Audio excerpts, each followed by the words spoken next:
Dentro de tudo, então, que nós já falamos a respeito da definição de teologia sistemática, existem algumas declarações típicas da teologia sistemática, que nós mesmos usamos no nosso dia a dia. Ou, se não usamos, é porque, de repente, nós estamos com algum problema conceitual a respeito de determinados assuntos da palavra ou na palavra de Deus. Então, por exemplo, essa declaração, a Bíblia diz, quando você faz essa declaração, você está afirmando que a Bíblia está dizendo uma verdade. Então, a ideia, quando nós estudamos, nós passamos a entender a palavra de Deus por revelação e por conhecimento, porque nós devemos conhecer, e eu costumo dizer que nós precisamos de duas asas, como o avião precisa de duas asas para poder planar. Então, uma asa seria a asa do conhecimento, e a outra asa seria a asa o quê? Da unção do Espírito.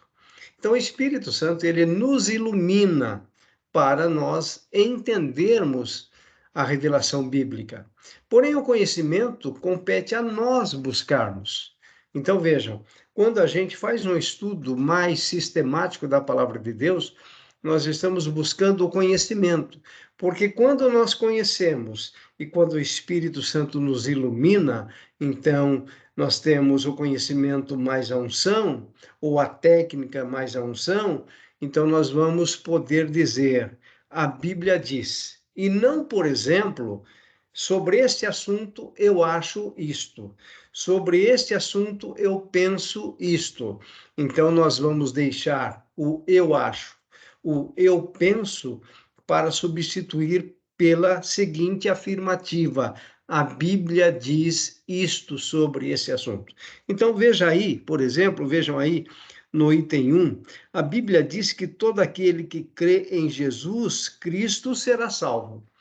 Então, nós não podemos fazer uma afirmação dessa dizendo: olha, eu tenho a impressão de que aquele que crê em Jesus Cristo será salvo um dia. Não, porque a Bíblia afirma. Então, aquilo que a Bíblia afirma, nós também vamos afirmar. E quando nós afirmamos com aquela certeza, com aquela convicção, nós ganhamos autoridade, não porque isso é necessário para nós, mas porque as pessoas passam a nos ouvir e a nos respeitar. Aí no item 2, por exemplo, a Bíblia diz que Jesus Cristo é o único caminho para Deus. Alguém tem dúvida a respeito disso? Não. Então, nós temos a afirmativa verdadeira e introduzindo sempre com essa frase, a Bíblia diz. Então, a teologia sistemática, ela vai trazer algumas afirmações que são típicas da própria teologia sistemática. Então, quando você tem certeza, você vai dizer, a Bíblia diz isto, e você afirma.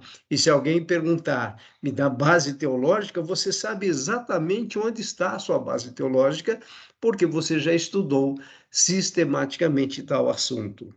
A Bíblia diz que Jesus voltará, ou que Jesus virá novamente. Nós não temos dúvidas com relação a isso. Então, vejam, quando você faz um bom estudo, quando você começa a conhecer a palavra no seu sentido bem claro, através do conhecimento, através da iluminação do Espírito Santo, isso vai se tornando claro na sua mente e você começa a afirmar com autoridade o que a Bíblia diz. Então, a teologia sistemática, ela é a nossa aliada. Ela é a nossa aliada para que nós possamos, então, transmitir o verdadeiro ensino, a verdadeira mensagem, a verdadeira pregação para aqueles que estão debaixo da nossa autoridade espiritual, vamos dizer assim. Então, por exemplo, um pastor, ele precisa fazer essa afirmação, né? A Bíblia diz, ele não pode fazer as afirmações com base naquilo que ele acha, mas com base naquilo que a Bíblia diz, ok? Muito bem. Dando continuidade aqui, vamos lá. Na verdade, olha só, toda vez que um cristão diz algo acerca do que a Bíblia toda diz, ele está, em certo sentido, fazendo o quê? Teologia sistemática. O que significa dizer que aquelas afirmações que nós realmente temos certeza, nós estamos fazendo teologia sistemática.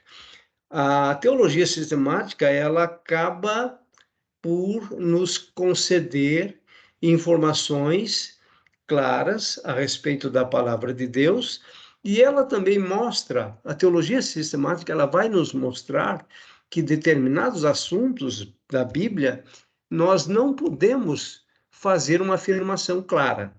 Olha, por exemplo, a questão de escatologia. Vamos pegar, por exemplo, a respeito do arrebatamento da igreja, o arrebatamento da igreja.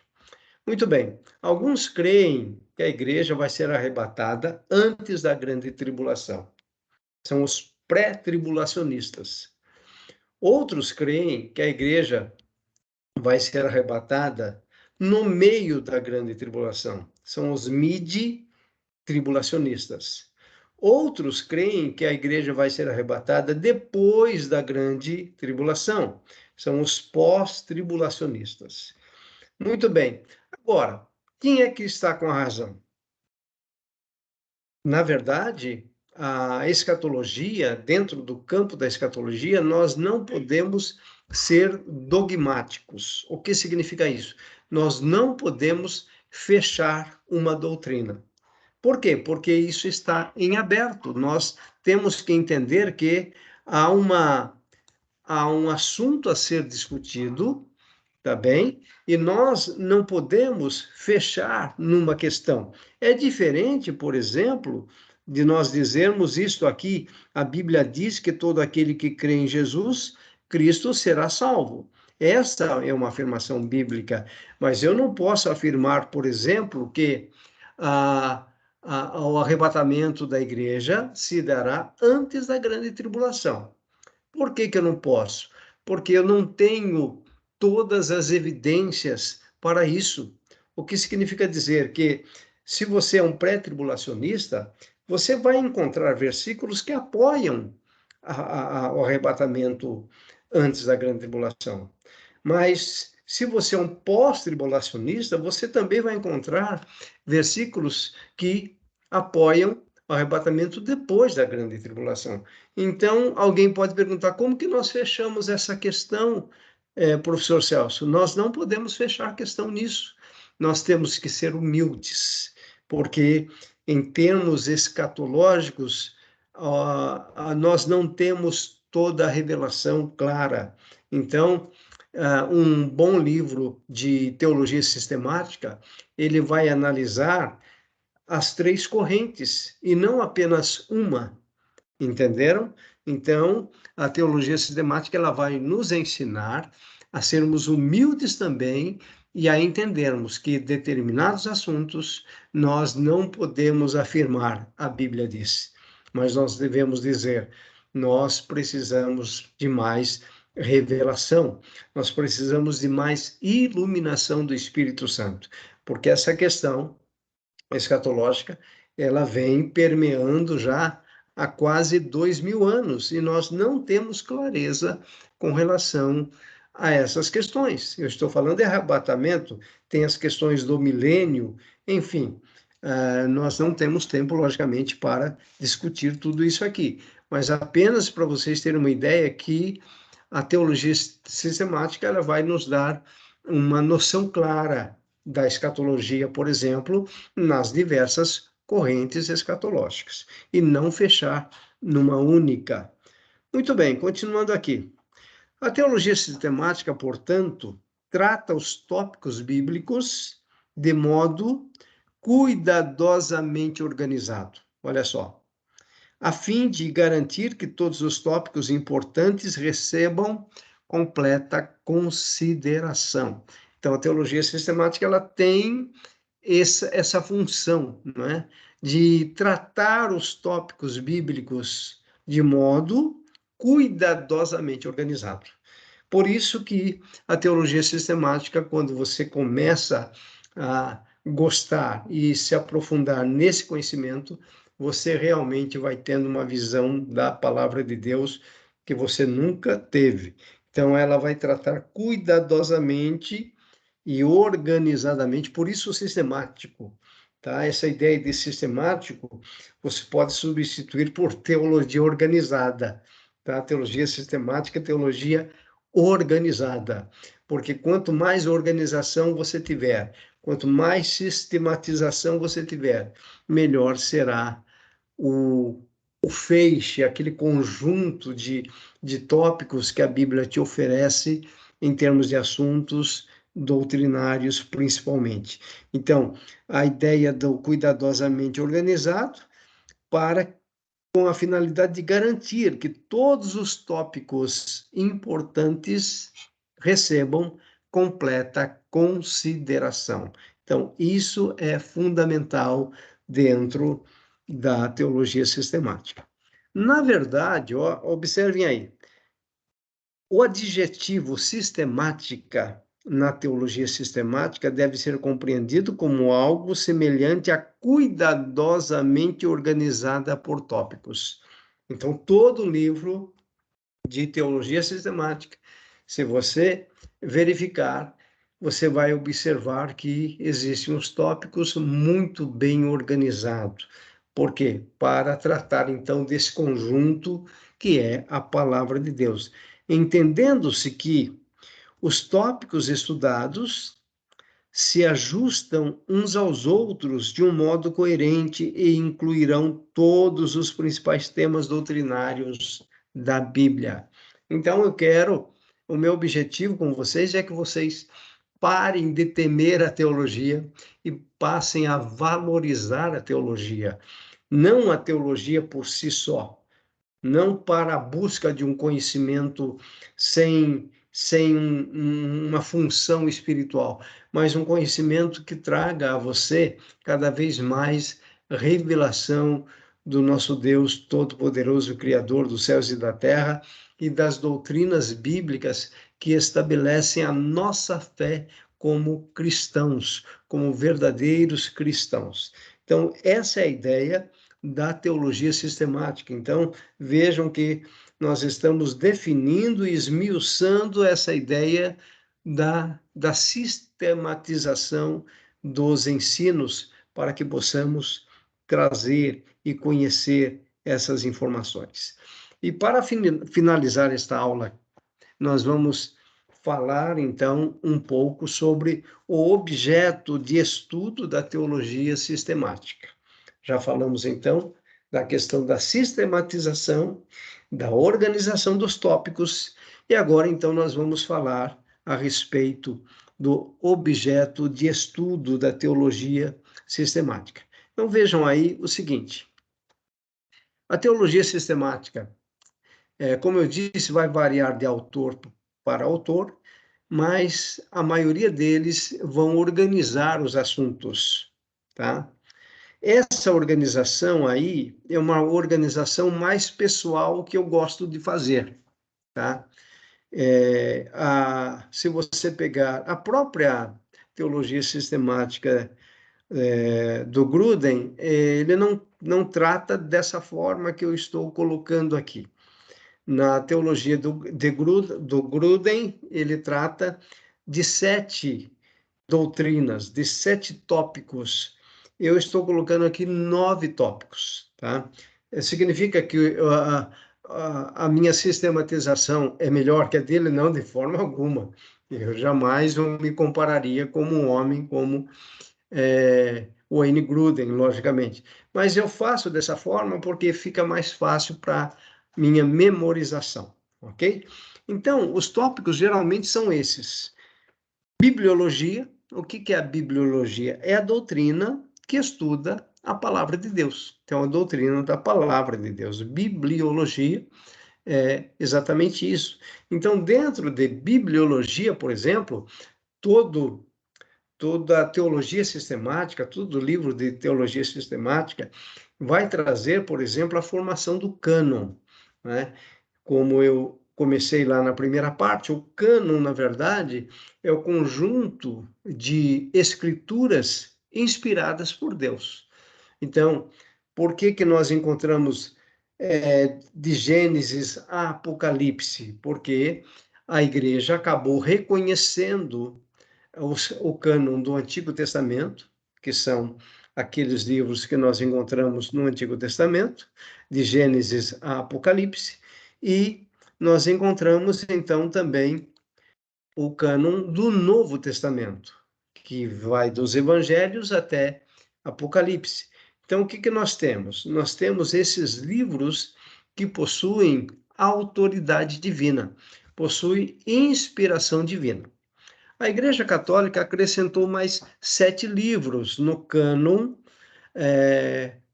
católico, vamos dizer assim.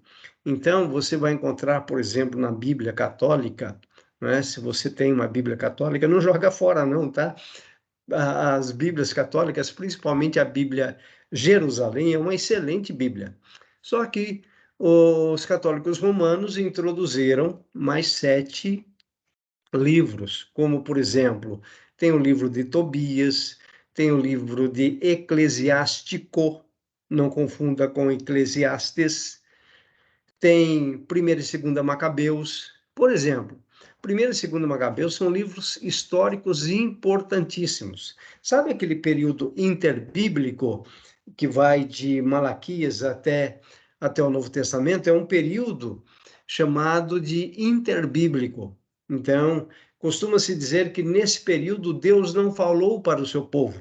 Por quê? O último profeta é Malaquias, é o melhor. No Antigo Testamento nós temos Malaquias, depois nós temos um período de 400 anos que não foi levantado nenhum profeta. Então, nesse período interbíblico, é um período chamado, que os teólogos querem dizer que Deus não falou. E aí vem João Batista. João Batista, já dentro dos evangelhos, mas João Batista foi, na verdade, o último profeta do Antigo Testamento. Por quê? Porque João Batista ele veio exatamente para poder introduzir a vinda do Messias. E ele fez isso muito bem, não é? Então, o que que nós temos? Nesse período interbíblico, muita literatura foi produzida, muito material foi escrito, inclusive o livro dos Macabeus, primeiro e segundo Macabeus, que tem histórias importantíssimas ali, que mostram a questão do cativeiro do povo, que mostram, então, como o povo sofreu, debaixo das mãos de alguns governos escravizadores. Então, quando você lê o livro de Macabeus, você vai ver que o povo judeu sempre foi um povo sofredor. É lógico que eles sempre também acabavam caindo na idolatria, né? O livro de Juízes mostra isso. O povo, então, se desviava dos ensinos de Deus, né? Foi o que aconteceu depois que Moisés morreu, aí veio Josué. Até a geração de Josué, o povo observava a lei de Deus. Depois que Josué morreu, então, surgiu uma nova geração que não conhecia os feitos do Senhor. E aí vem a questão da escravização, tá? O povo entrava em idolatria, se tornava escravo, tá? Depois Deus levantava um juiz, quando o povo clamava. Então o juiz vinha, libertava o povo. Porém, vinha uma nova geração que não conhecia Deus. O povo se tornava escravo novamente. E aí, então, o livro de Juízes é um ciclo entre clamor, libertação, escravidão, depois clamor, libertação, escravidão. Por quê? Por falta de conhecimento da palavra do Senhor.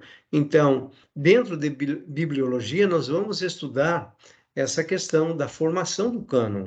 Por que, então, que a Eclesiastes, que foi escrito por Salomão, é canônico, e Eclesiástico, que foi um livro introduzido pela Igreja Católica, não é canônico, entende? Então, a bibliologia vai nos ajudar nisso. A bibliologia vai nos ajudar também a entender se o texto que nós temos hoje, que nós temos várias versões. Eu gosto da Almeida Revista e Atualizada, tem a Almeida corrigida, Almeida, a ARC, né? A Almeida revisida, revisada e corrigida, tem a ARA também, tem a nova versão internacional, tem as linguagens mais atualizadas, como a nova tradução na linguagem de hoje. Nós temos várias versões bíblicas, mas dentro de bibliologia existe uma disciplina chamada de crítica textual. Então, é dentro da crítica textual, por exemplo, que nós vamos entender que as nossas Bíblias, elas são plenamente confiáveis. Algumas versões não. Algumas versões comprometem porque os editores querem facilitar tanto a linguagem que compromete o texto original. Mas nós temos, por exemplo, a NVI, a Almeida Revista Atualizada, que são Bíblias consistentes que mantêm aquelas características originais. Então, é dentro de bibliologia que a gente estuda tudo isso. E, os livros de teologia sistemática trazem esses assuntos. Teontologia. O que é a teontologia? É a doutrina de Deus. Agora, veja, parece muita pretensão nós queremos estudar Deus, né? É mais ou menos assim, uma formiguinha querer aprender sobre internet.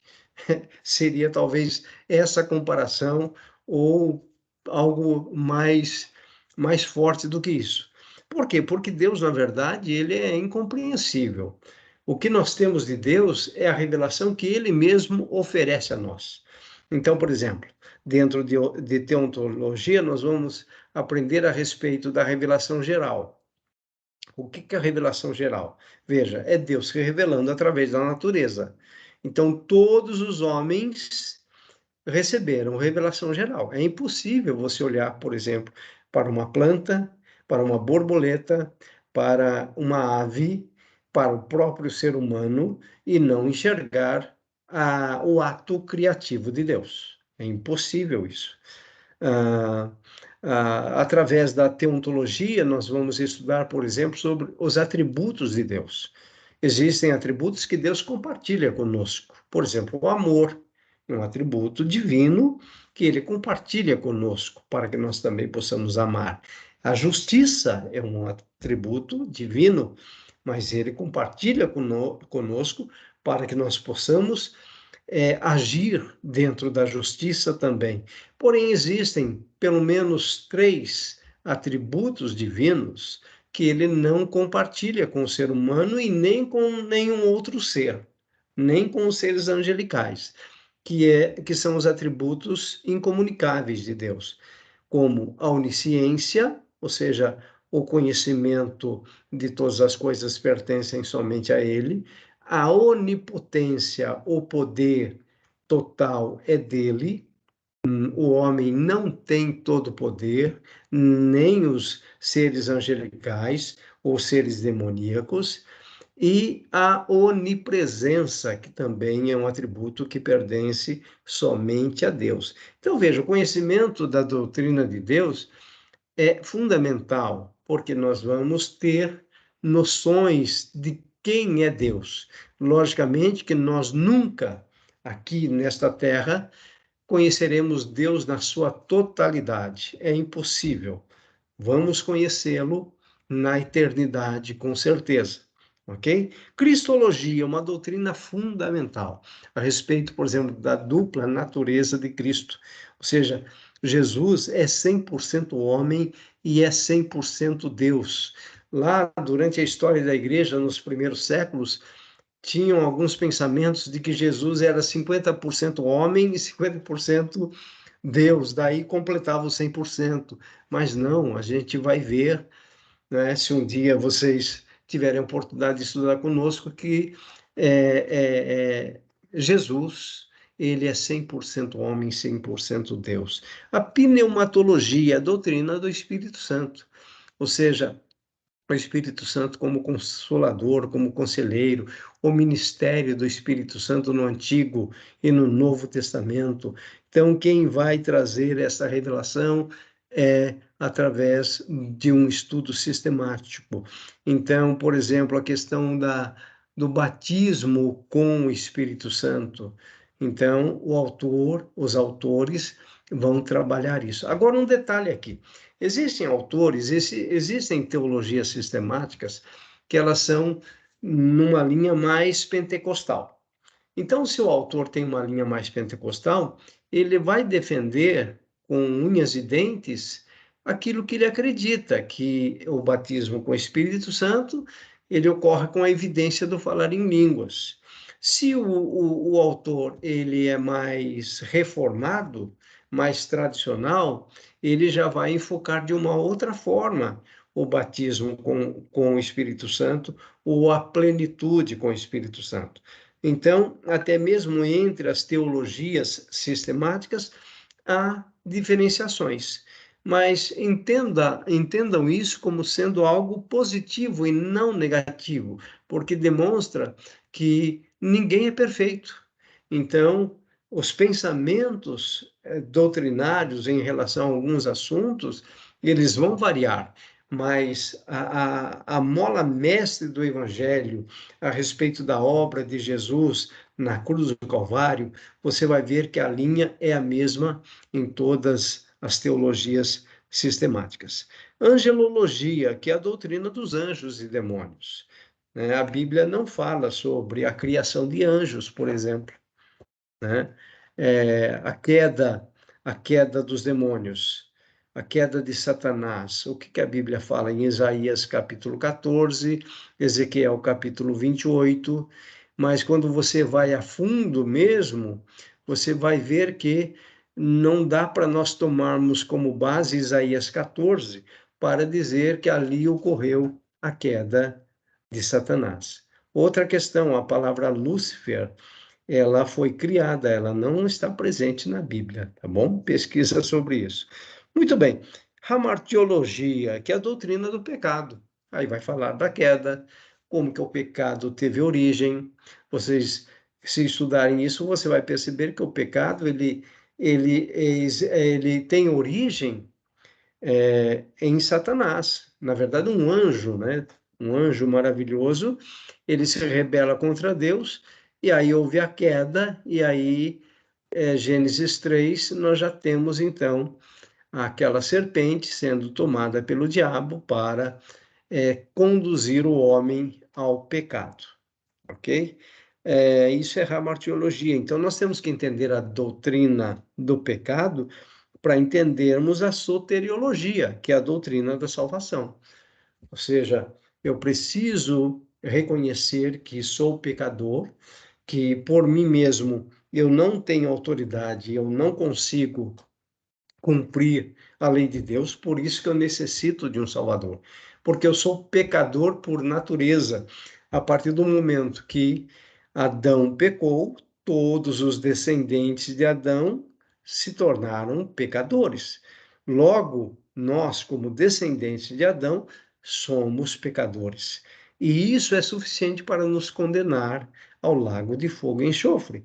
Então, como que Deus me livra da condenação? Mediante a morte expiatória do Senhor Jesus na cruz do Calvário. Então, Deus é quem promove a salvação, é Ele quem salva, e não eu que faço alguma coisa para merecer a salvação. Depois, eclesiologia, que é a doutrina da igreja, que enfoca mais a questão do Novo Testamento, o governo da igreja, governo teocrático, governo democrático. Então, como que é o governo, por exemplo, nas diversas denominações. E isso a teologia sistemática vai nos ajudar. E finalizando, então, aí com escatologia, que é a doutrina do futuro. Escatos no grego é final, algo final. Então, escatologia é o estudo dos tempos do fim. Então, a doutrina do futuro. Então, como eu já toquei lá anteriormente, nas teologias sistemáticas você vai conhecer pelo menos 4 correntes escatológicas, como, por exemplo, a, o pré-milenismo histórico, que é o pré-milenismo lá dos pais da igreja. Então, até o terceiro, quarto século, prevalecia muito essa questão do pré-milenismo histórico. Só vou citar, logicamente, depois eu pretendo montar um curso de escatologia específico para falar mais a fundo sobre isso. Tem também o pré-milenismo dispensacionalista. Para vocês terem uma ideia, o pré-milenismo dispensacionalista, ele nasce no século XIX, portanto, ele é bem recente, tá? Século XIX, século XX, século XXI. Então, nós temos o quê? 200 anos de pré-milenismo dispensacionalista. E é esse pré-milenismo que crê que a igreja vai ser arrebatada antes da grande tribulação. Então, é aquela ideia da igreja sendo arrebatada antes da grande tribulação, 7 anos de bodas de cordeiro, enquanto na terra, 7 anos de grande tribulação. Depois, Jesus volta e inicia-se o milênio, um período literal de 1000 anos. Então, essa doutrina, ou melhor, essa linha, essa corrente escatológica, é chamada de pré-milenismo dispensacionalista. Tem também o amilenismo. O amilenismo não significa que os amilenistas não creem no milênio.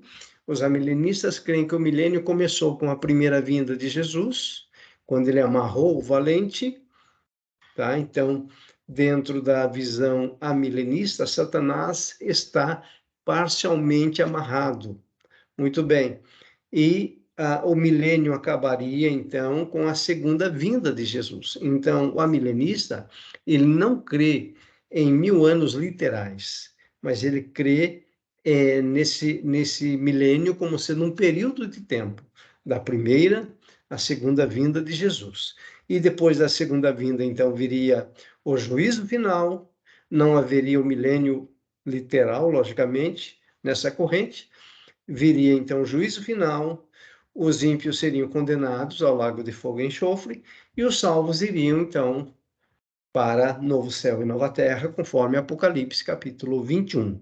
E tem ainda os pós-milenistas, ok? Que é uma outra corrente escatológica que, por questão de tempo, nós não vamos entrar mais aqui. Muito bem, pessoal. Então, assim, nós finalizamos essa nossa primeira aula sobre teologia sistemática. Eu acho que deu para vocês perceberem a importância dessa disciplina, desse conteúdo, para que possamos, então, ampliar ainda mais o nosso conhecimento bíblico, para podermos, então, nos firmar ainda mais na palavra de Deus.